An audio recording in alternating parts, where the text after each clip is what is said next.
Our deepest fear is not that we are inadequate.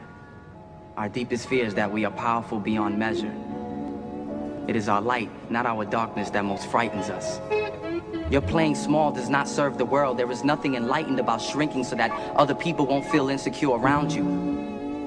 We were all meant to shine as children do. It's not just in some of us, it's in everyone. And as we let our own light shine, we unconsciously give other people permission to do the same, as we are liberated from our own fear. Our presence automatically liberates others.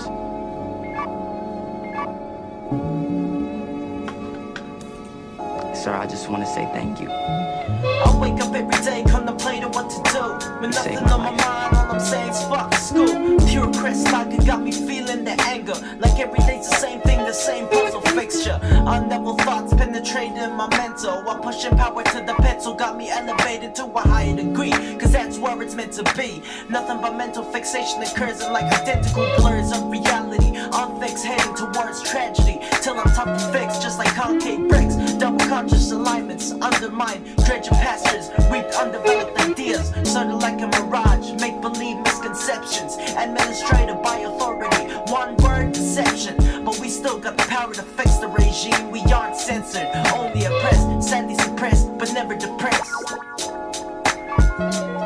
Again, only oppressed, sadly suppressed, but never depressed.